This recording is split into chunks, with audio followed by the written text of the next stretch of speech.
Lundi 2 novembre, bonjour et merci d'être avec nous sur RTI 1. Le président sortant Alassane Ouattara a été réélu avec plus de 83% des voix. Ces résultats provisoires de l'élection présidentielle ivoirienne ont été donnés par la commission électorale indépendante. Ils sont en attente de validation de la Cour constitutionnelle et ces résultats définitifs sont attendus pour aujourd'hui lundi. Fin 2011, le taux de croissance de la Côte d'Ivoire tombe à moins 4,4%. En 2014, c'est une croissance de plus de 9%. Des avancées consolidées cette année. L'indice Doing Business de la Banque mondiale indique que le pays a gagné 5 places dans le classement. Adama Kone. 2015 aura été une année de reconnaissance internationale pour l'économie ivoirienne.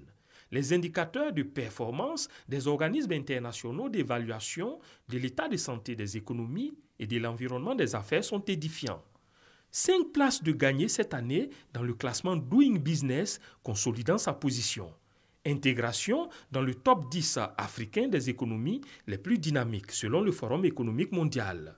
Classement parmi les pays ayant réalisé des progrès en termes de bonne gouvernance par l'indice Mo Ibrahim. La Côte d'Ivoire se fait remarquer de plus en plus dans l'économie africaine et partant internationale.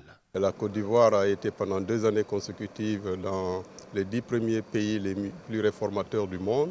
C'est effectivement de très bonnes performances. Comme l'a indiqué la Banque mondiale, ce bond de la Côte d'Ivoire est dû en grande partie à notre efficacité, à l'efficacité du système d'électricité en Côte d'Ivoire.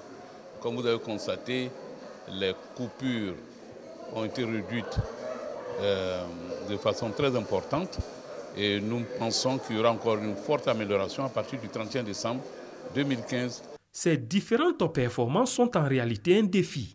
De fait, il faut tenir son rang et faire plus. Monsieur le Premier ministre va plus loin d'ailleurs. Lui, il ambitionne de placer la Côte d'Ivoire dans les 50 premiers pays du monde d'ici à l'horizon 2019. Et nous pensons que c'est possible. Les défis sont importants et le processus de notation est un processus comparatif. Nous faisons des réformes. Les pays avec lesquels nous sommes en compétition font également des réformes.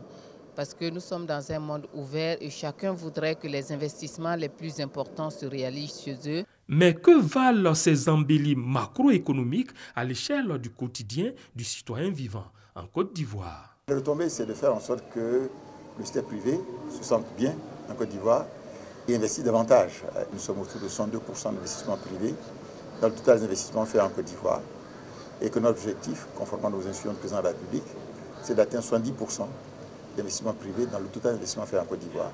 Il faut davantage d'emplois décents, d'emplois rémunérés et pas seulement dans le secteur public, mais principalement dans le secteur privé.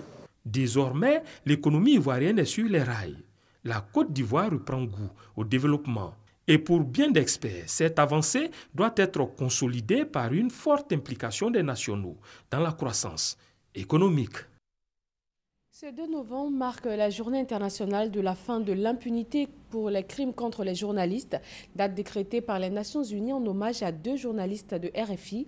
Ghislaine Dupont et Claude Verlan ont été assassinés il y a 2 ans à Kidal, dans le nord du Mali. Un double meurtre revendiqué par AQMI, Al-Qaïda au Maghreb islamique. En République démocratique du Congo, c'est l'impasse entre le gouvernement et l'opposition. Le pouvoir insiste sur la tenue des scrutins locaux. L'opposition n'y voit qu'un moyen pour rester en place et refuse le report de certains scrutins au-delà du chronogramme fixé par la Commission électorale nationale indépendante et surtout des délais légaux fixés par la Constitution. À 4 mois de la présidentielle au Niger, des milliers de personnes ont manifesté dimanche à Niamey pour réclamer un scrutin crédible et juste. Les manifestants ont répondu à l'appel du Front patriotique et républicain. La coalition des partis d'opposition accuse le président Mahamadou Issoufou de préparer un passage en force pour se faire réélire. Le premier tour de la présidentielle couplé à des législatives est annoncé pour le 21 février 2016. Une dizaine de personnes tuées et 11 blessées. Les 2 attaques survenues hier dimanche sont attribuées à Boko Haram. Depuis quelques mois, les terroristes utilisent le même mode opératoire. Selon l'état-major général des armées, ce sont 16 assaillants qui ont été tués. C'est au Niger.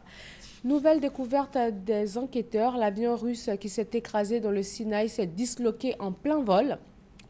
Les corps de 144 victimes ont été rapatriés ce matin en Russie. 224 personnes, dont de nombreux enfants, ont péri dans le crash. Un processus d'identification doit commencer dans la journée. Les familles des victimes ont fourni des échantillons d'ADN.